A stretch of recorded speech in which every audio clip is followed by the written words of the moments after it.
হ্যাঁ জাম্বু বলো, কি হয়েছে? বলছি যে ব্যস্ত আছিস?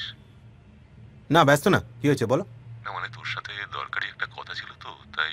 কি কেস বলো তো জাম্বু, গলাটা এত গম্ভীর শোনাচ্ছে। কি হয়েছে বলো তো? কটা কফি খেয়েছো না দিদি বকেছে? কি হয়েছে? কিছু না। আচ্ছা, তোদের লস অ্যাঞ্জেলেসে 5-6টা ঘর আছে, এরকম একটা বাড়ি কদিনের জন্য ভাড়া পাওয়া যাবে? হ্যাঁ পাওয়া যাবে, কিন্তু কে থাকবে? সে আছে, পাওয়া যাবে কিনা আগে বল। সেই নয় পাওয়া যাবে, সে নয়, আমার অনেক বন্ধু বান্ধব আছে, শালিনী আছে, যাকে বলবো সেই করে দেবে, কিন্তু ব্যাপারটা কি বলো তো?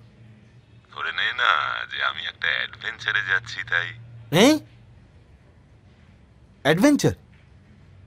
আচ্ছা ঠিক আছে, করে দেবো, কিন্তু একটা শর্ত আছে। আর কি? তোমার এই অ্যাডভেঞ্চারে আমাকেও সামিল করতে হবে, রাজি? রাজি।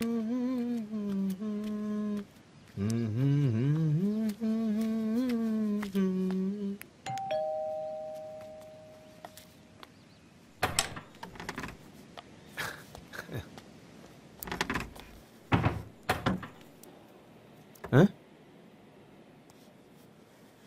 কি হয়েছে? না কিছু না।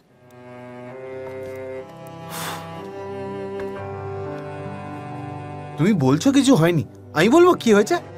তুমি ও বাড়িতে গেছিলে, তোমাকে দিদি মস্ত বড় ওয়েলকাম করেছে, তাই তো? না। আমার দিকে তাকাও,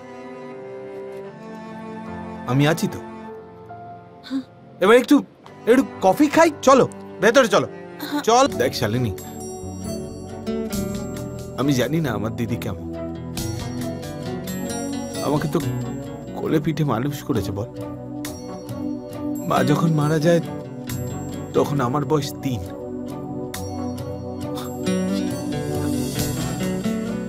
কোথায় একটা জট পাকিয়েছে, জানি না কোথায়। আমায় কি করতে হবে বল? আমি চাই না আমার জন্য তোদের এই বন্ডিংটা নষ্ট হয়ে যাক। কি করতে হবে আমাকে বল? কিছু করতে হবে না, আমার জাস্ট একটু সময় দরকার। সময় সবকিছু ঠিক করে দেয়। বাই দ্য ওয়ে, তুই যে বাড়িটা করে দিয়েছিস সেটা কিন্তু হিট। সবাই ওখানে ফাটিয়ে আড্ডা মারছে। তাই নাকি? Thank you. You welcome.